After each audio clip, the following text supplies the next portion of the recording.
Hola, bienvenidos al vuelo de la libélula. Con nuestro programa queremos contribuir, queremos aportar con un granito de arena para las personas que están pasando por situaciones de duelo, tal vez de soledad o depresión. En el programa anterior hablábamos lo que representa para los padres la pérdida de un hijo, ese duelo, ese dolor, ese sinsentido de vida después de esta difícil situación.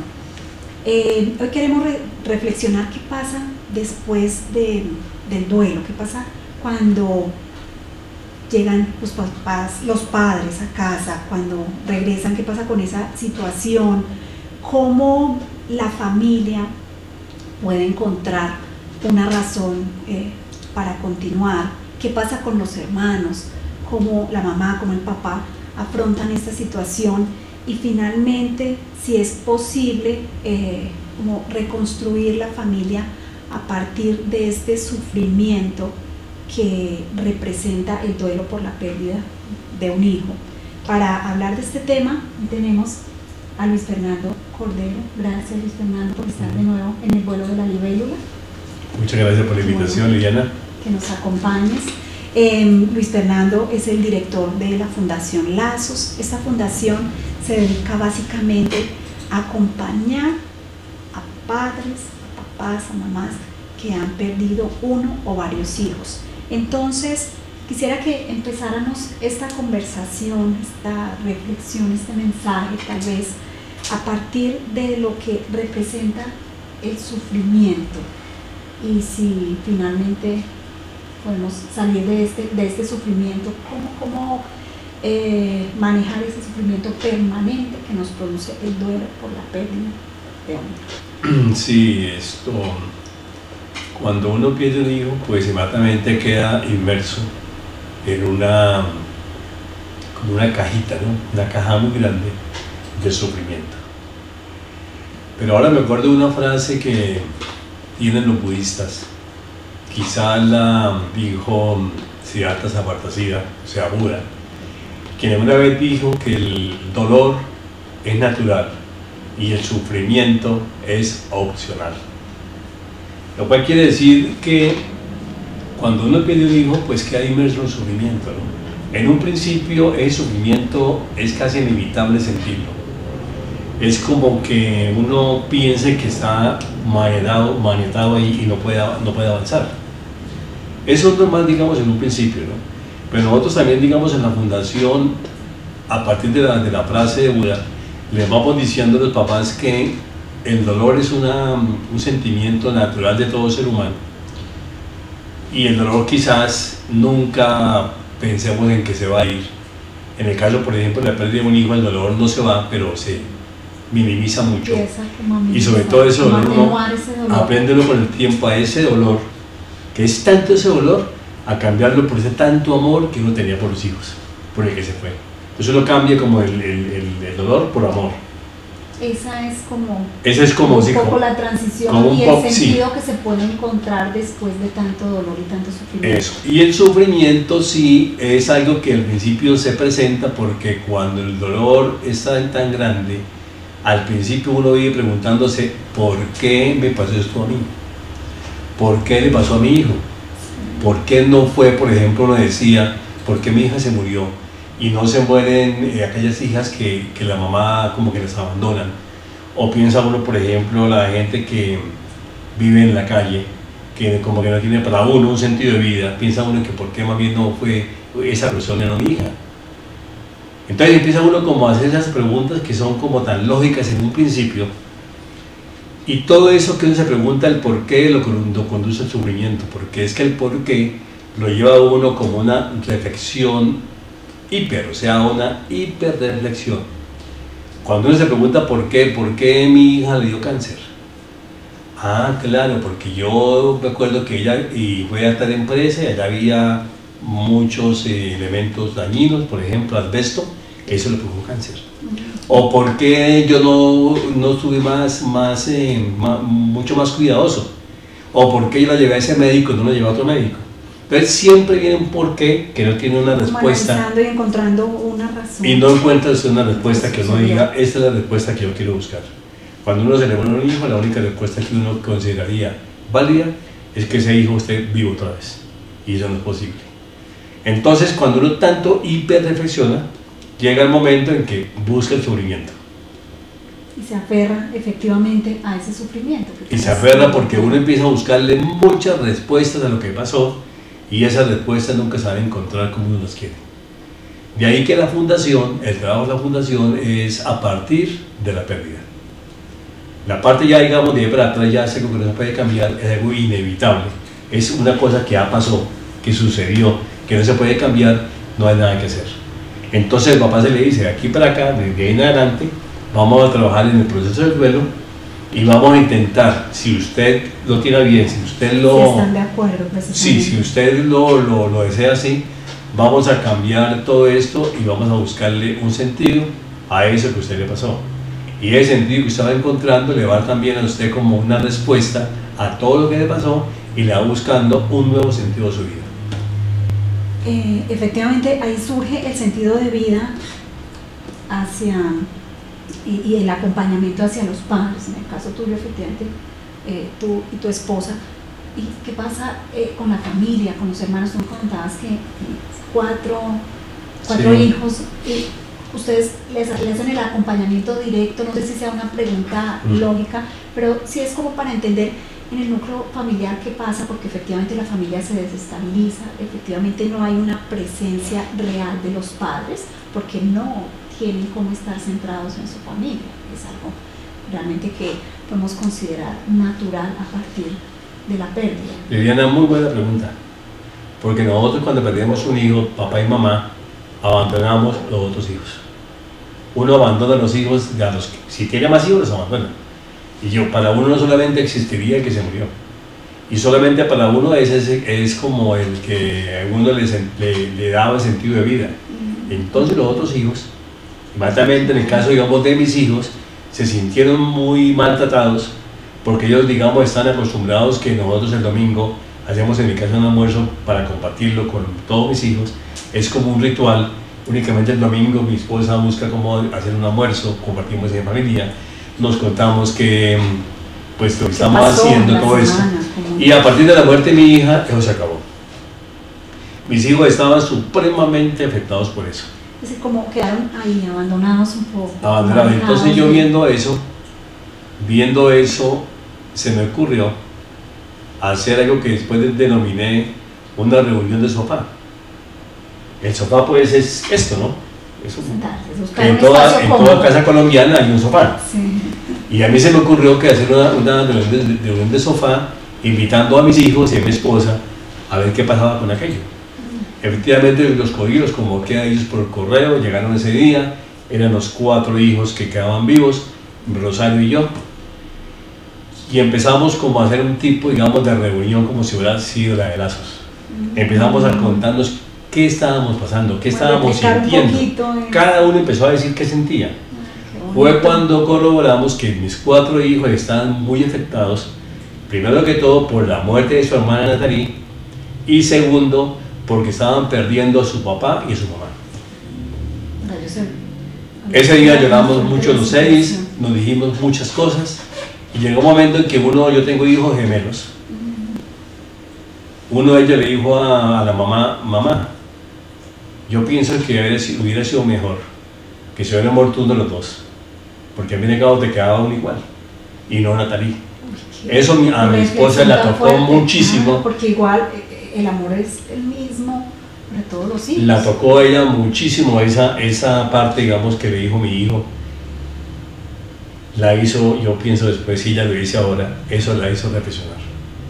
Pensar en que también se ha muerto mi hija Natalie, pero quedaban 4 hijos que tenían el mismo derecho de poder seguir viviendo con su papá y su mamá, como él lo dijo, al 100%.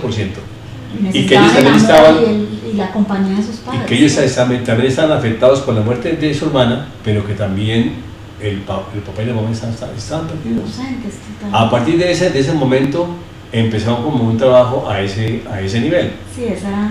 Te cuento aquí pues que esa reunión de sofá Han pasado 10 años ya y la hemos seguido haciendo. Ah, se mantiene, Sí. se mantiene. Yo más o menos convoco por ahí cada 3 meses convoco a mis hijos al sofá, hablamos muchas cosas, nos cuentan que va a ser un diplomado, que viajó, que no viajó, que todo. Lo que hicieron y los proyectos que tienen. También decimos que la muerte de mi hija nos condujo a que nosotros nos condujo a conocernos más en la familia nuclear, la familia nuestra, y a que ese lazo que teníamos anteriormente se robusteciera.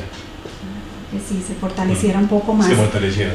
Entonces, bueno, ya nos cuentas que la familia también logró recuperarse porque era como una inquietud que tenía de manera particular. Y entonces volvamos un poco a la fundación y cómo esas familias que de pronto se quedan en cierto momento, como que no se ve un avance, como que no se ve un proceso, la fundación sigue ahí como apoyándolos. ¿Cómo hacen para que finalmente logren avanzar un poco, ¿no? Sabemos que cada familia, cada persona tiene un ritmo, digamos, diferente, pero ¿qué pasa con esas personas que, insisto, se quieren aferrar a la situación porque es lo que tal vez los mantiene? Nosotros siempre a los papás les decimos que el hecho, digamos, de buscar recuperarse es una opción, ¿no? Y es no una opción, es una decisión. Tú decides si te quieres recuperar o no. Ante eso nadie se puede meter a decirle, es una obligación, no, tú lo decides. Nosotros le decimos a los papás, les comentamos y con base, por ejemplo, en los grupos, con base en la vivencia, la experiencia de otros papás, el papá nuevo se va dando cuenta que sí se puede recuperar, siempre y cuando su decisión sea de verdad recuperarse. Les decimos, si usted no quiere recuperarse, pues hay dos vías, ¿no? El hecho de que hacen sufrimiento y el hecho de usted recuperarse. Quizás es mucho más fácil que hacen sufrimiento. Porque además muchas veces hemos visto papás que se victimizan y se quedan en la casa, no quieren trabajar, no quieren hacer nada, los proyectos acabaron, la familia ya entiende, llega a la casa, no hagan ruido porque es que ahí está. Pobrecita, no sé qué. Sí, se vuelve y muchas veces también eso de confort hace que esa persona se amañe. Entonces es mucho más fácil. Cuando uno decide recuperarse es mucho más difícil, porque eso implica aceptar uno el dolor primero que todo. Uno ve que el dolor lo tiene a uno poseído. Uno no puede huirle, no puede evadirle, no puede uno esconderse. Ese dolor hay que cogerlo y venga, me posee. Dejarse todo ese dolor me tiene, y entre yo más llore, entre yo más tenga ese sentimiento de dolor, es mucho mejor. No hay que huirla, hay que dejarlo. Uno dice, pero ¿por qué sí? El dolor, que se sienta la tristeza, que se sienta si totalmente agobiado. Si uno tiene muchas ganas de llorar, llore todo el tiempo. El llanto a nadie mata. El llanto es una panacea. El llanto es sanador. Uno con el llanto puede expresar, puede sacar, y fuera de eso de uno poder llorar, debe uno tener la posibilidad de expresarle esto a todo el mundo. Uno que es una casa, por ejemplo, la casa de las familias. En la familia muchas veces hay un fenómeno, Liliana. Llegámonos todos, hemos perdido un hijo, llegan nuestros familiares a visitarnos y el hijo se llama, por ejemplo, Pablo. Y aquí ellos, ninguno va a decir nada de Pablo, todo el mundo se queda callado porque yo nombro a Pablo, Liliana se va a volver nada. Y resulta que Liliana llegó a su familia y está esperando que alguien de la familia le pregunte algo o ponga el tema de Pablo. Ella quiere, uno como papá y mamá no quiere uno que la memoria del hijo se pierda. Y entonces es labor nuestra, después de que nos recuperamos, hacer que esa memoria trascienda y se mantenga a la eternidad. ¿Cómo hacen para que se mantenga? ¿Hay algunas actividades, no sé, te pregunto, si de pronto hay una conmemoración especial de los hijos o nosotros siempre actividad en la fundación que nos permita de manera amorosa y tal vez alegre, según el proceso en el que esté cada familia, recordar a su hijo? Sí, nosotros siempre le decimos a los papás, asisten nuevos, que nuestra labor es hacer que esa memoria se mantenga hasta que nosotros estemos vivos, y ojalá que se mantenga más. Nosotros siempre decimos, ¿usted sabe quién es Simón Bolívar? Pues claro. ¿Y usted sabe qué día se le hace un homenaje y se le lleva una flor y toda la Plaza de Bolívar? Sí, claro. Ah, bueno. ¿Y por qué motivo no puede ser Natalie Cordero que dentro de 100 años alguien está haciendo un homenaje a ella porque trascendió por algo que ella hizo? ¿Cómo hace uno para que esa memoria trascienda? Uno siempre es consciente que los hijos para uno son unos maestros, que los hijos, así sea un bebé, le dejan al papá y a la mamá muchas enseñanzas. Entonces uno después de que se mueren, piensa en aquello, se pone a pensar que a mi hija le gustaba, por ejemplo, ser solidaria con un habitante de la calle. Yo quiero hacer un homenaje a ella, pues veo que es una cosa que a ella le gustaba, empiezo como a implementarla y empiezo a hacer cositas en favor de lo que a ella le gustaba. ¿Por qué lo hace Fernando? Porque mi hija me enseñó a estar trascendiendo un poco la memoria de esa hija. Y estoy haciendo algo en homenaje a ella. Ese olor lo estoy desplazando por una enseñanza que ella me dejó. Y eso a mí me reconforta. Si yo voy a hacer eso en la calle y le voy a dar un vaso de agua a ese señor, estoy seguro que en ese momento uno piensa, lo hago por Natalie. Y ya no me da asco el señor, ya veo que está sucio, no importa, yo le doy el agua con mucho amor, porque lo hago por ella. Y eso es una recuperación que uno va obteniendo si lo hace cuenta. Eso hacemos en la fundación, más o menos. Para que son muchos temas, ¿no? Pero son como ejemplos ahí como un poquitico puntuales. Puntuales, sí. Efectivamente. Y entonces, el acompañamiento y qué recomendaciones adicionales puedes dar a las personas que están ahorita escuchando el vuelo de la libélula para dos situaciones puntuales. No victimizarse, porque es un poco lo que tú dices, sí. ¿Cierto?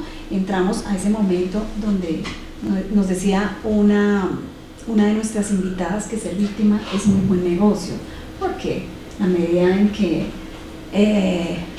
se convierte uno en la víctima, lo que tú decías, ¿cierto? Eso genera cierta comodidad y cierta ayuda permanente, que sí. Puede ser sencilla. Eso no es claro y muchas personas que están en esa situación no lo han hecho consciente. Esa es su forma de llevar su duelo y también es muy respetable. Entonces pensemos un poco como en esa situación y también la otra situación para evitar caer en esa depresión o tal vez sentir ese vacío que nos implica una soledad permanente. Entonces, ¿nos puedes compartir con yo pienso, algunas frases que... Sí, yo pienso que para una persona que ha perdido un hijo o ha tenido un tipo de pérdida, pues la límite es el hijo, otras pérdidas también hay. Es cuando uno está, digamos, en el proceso del duelo, es ser responsable con su proceso. Es responsabilidad individual, es usted. Nadie puede hacer el duelo por nosotros. El duelo lo hace uno solo. Puede ser la pareja, puede ser Luis Fernando y Rosario, papá y mamá de Natalie. Cada uno lleva el duelo a su manera. Y no hay que calificarse, no hay que compararse, porque muchas veces los papitos tienen el problema que se comparan. Por ejemplo, si ven que la señora llora mucho, ella dice, yo lloro mucho, quería mucho a mi hija o mi hijo. En cambio, véanlo a él, véanlo. Hace 15 días se iba viendo ese partido de fútbol, él no la quería. Y no saben que él expresa distinto. Entonces, más bien, es respeto ante el duelo de la pareja, porque muchas veces pasa eso, se comparan, se enfrentan, ¿y qué pasa ahí? Siguen perdiendo. Perdieron su hijo o su hija, y ahora van a perder su relación de amor, y van a quedar solos. Es un problema. Responsabilidad. Y esa responsabilidad implica también que uno tiene que tener mucho cuidado con las partes físicas de uno. Uno no está enfermo, uno tiene mucho, pero mucho dolor por la muerte de un hijo o una hija, pero no implica que uno no pueda hacer nada. Con lágrimas en los ojos uno tiene que seguir haciendo cosas, y uno tiene que saber que es responsable de las cosas, digamos, de la vida. Por ejemplo, la alimentación.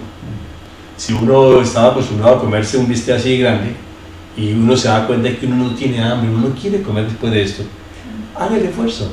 No se coma ese bistec tan grande, cómase un poquito, pero coma. Porque está cuidando su salud.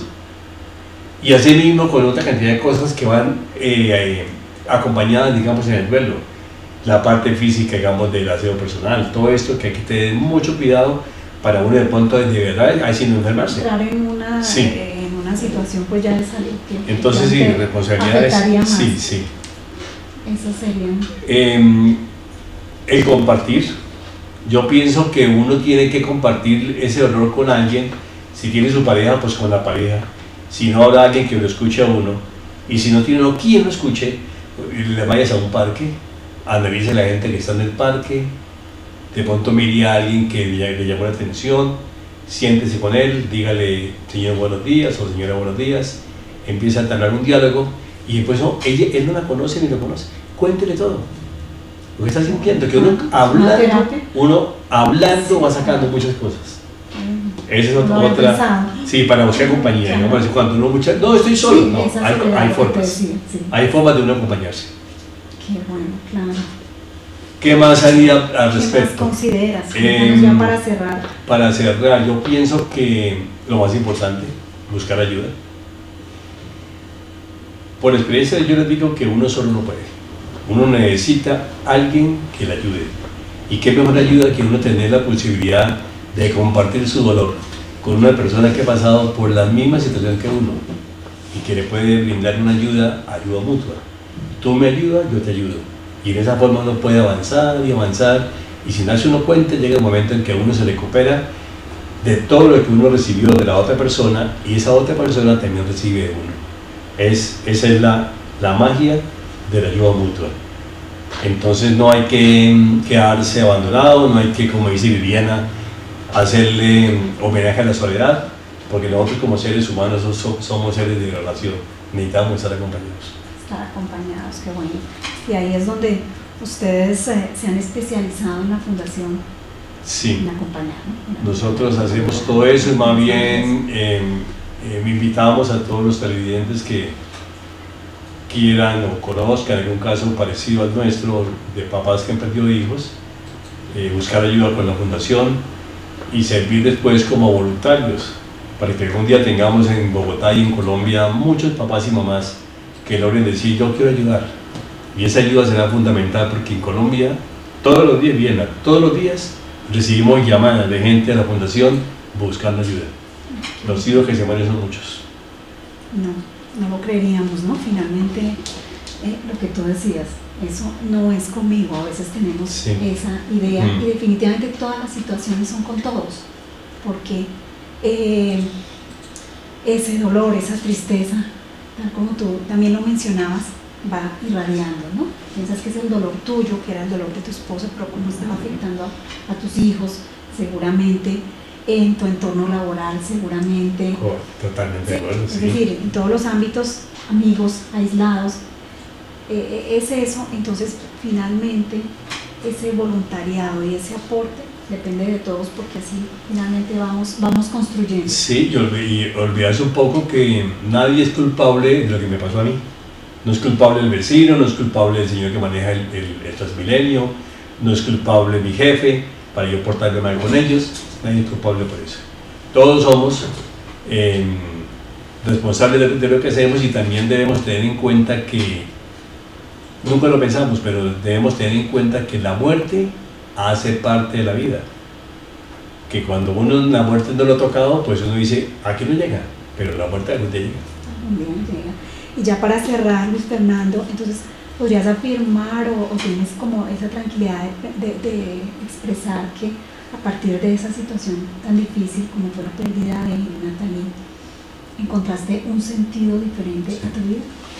Mi sentido es totalmente nuevo, y el sentido que yo encontré se lo agradezco mucho a mi hija, porque fue mi hija centrarme en que la vida solamente no eran los negocios, no era solamente estudiar, no solamente viajar.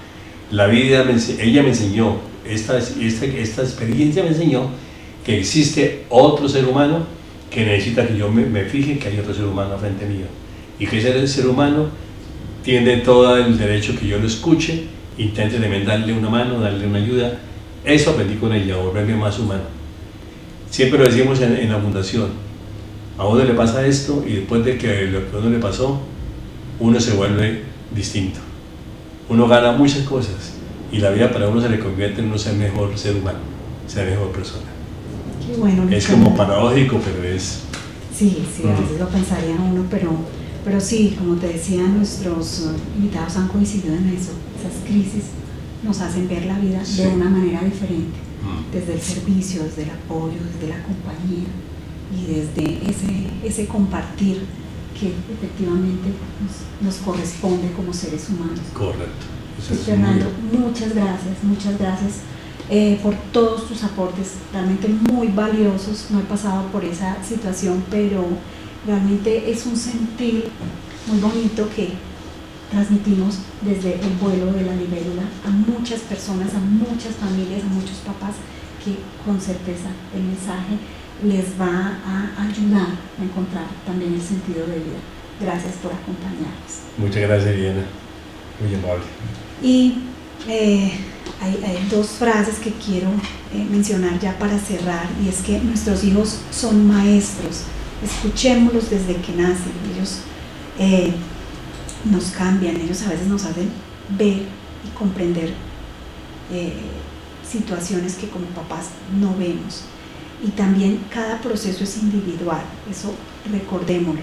No esperemos el estándar, que a los 9 meses, que a los 3 años, que a los 2 meses o a los 15 días nos vamos a recuperar. No, hay una individualidad que nos permite aceptar las situaciones de manera diferente y tomar también las herramientas o los elementos o un poco el entorno nos lleva a entender lo que realmente necesitamos para aceptar y para finalmente cambiar.